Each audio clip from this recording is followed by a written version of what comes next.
paga de imposto? Vou falar a pergunta que todo mundo faz, tá fazendo? Quanto paga de imposto quem tá no MEI? O MEI, ele paga uma única guia, Uma única guia. tá?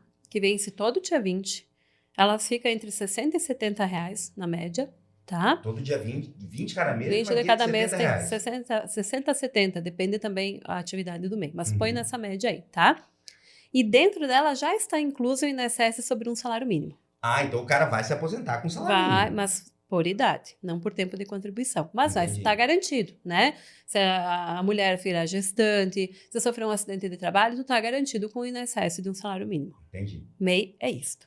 Saímos para o Simples Nacional, então eu tenho que desmembrar. O INSS tu vai pagar numa guia à parte, 11% sobre o Prolabore, e o Simples Nacional vai ter a sua guia de acordo com as suas atividades. Prolabore é o salário do O dono. salário do dono. Tá, ó, você anota o que é Prolabore. Se eu sei que você não sabe o que é Prolabore, você fica, né? Então, Prolabore é o salário do dono. Isso. Né? Né? Então, Decidi recolher uma guia de 2.000, esse vai ser o meu salário, sobre 2.000, 11%. entendi. Ah, decidi ter uma guia de 3.000 reais.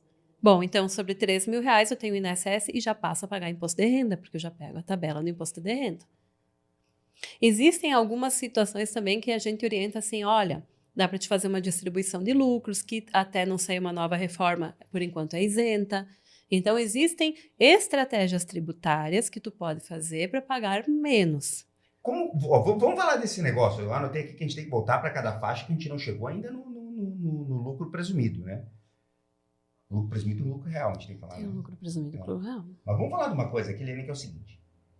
O cara empresário, né? Ele...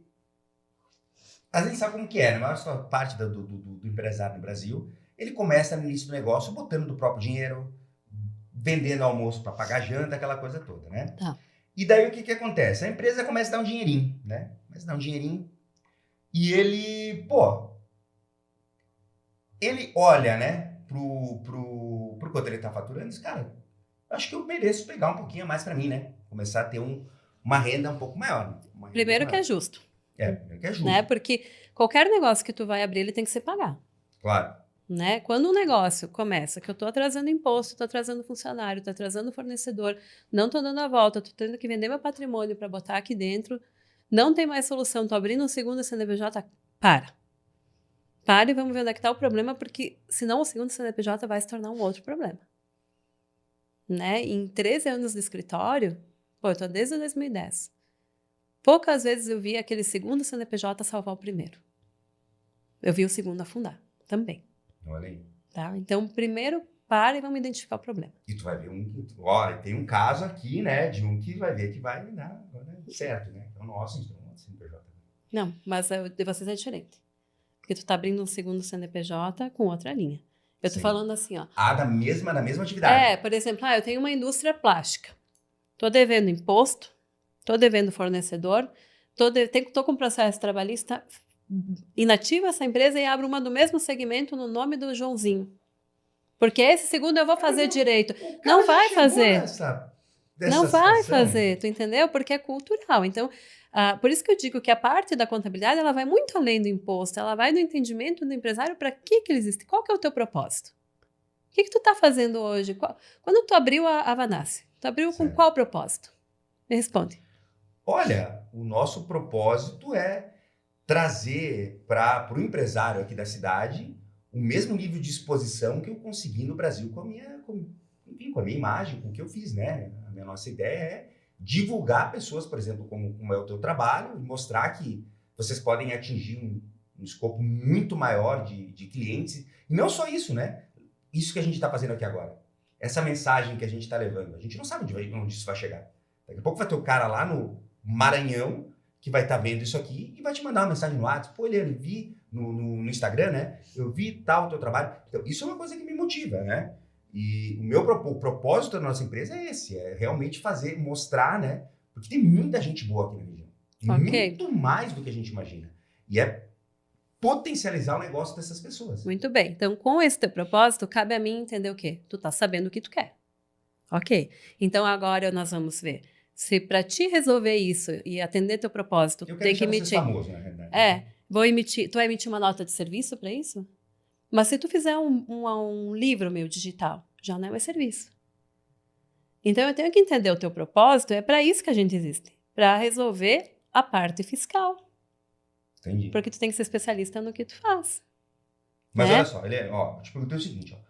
O cara tá ali recolhendo o INSS, que não é a Eliane que está falando isso, agora é o Ok. Eduardo Vanassi que está falando, fique claro. A gente não sabe se ele vai conseguir nem receber esse salário mínimo do INSS que ele está pagando, né? Então, eu, por exemplo, eu uso como estratégia para mim, né? Criar um patrimônio forte na pessoa física para que eu possa lá na frente, né? Me aposentar com os meus aluguéis, com as coisas que eu tenho em mente Ok. ali, né? Que maneira que tu faz para que isso... Quando tu tiver um dinheirinho e quiser passar para ti, Isso. tá? Tu não precisa fazer ele, até não sair a reforma, porque depois tende a mudar, né? Fazer ele tributar. Não precisa retirar ele como pró-labore, como teu salário. Né? Então, tu vai pagar o teu salário, vai distribuir, ou tu vai pagar teu INSS, e esse extra que tu vai fazer como distribuição de lucro. Existe um tipo de lançamento para te fazer na contabilidade, existe uma estratégia que tu tem que atender na formalização disso, como é que eu vou transferir, posso transferir tudo junto, como é que eu tenho que fazer, e é isso que a gente ensina. E essa distribuição de lucros, por enquanto, ela é isenta de imposto de renda. Então, vai entrar lá na tua declaração, tu vai dizer que tu pegou lá, sei lá, 100 mil reais da empresa e passou para o teu CPF, mas tu não vai pagar imposto sobre isso. Entendi. Tá?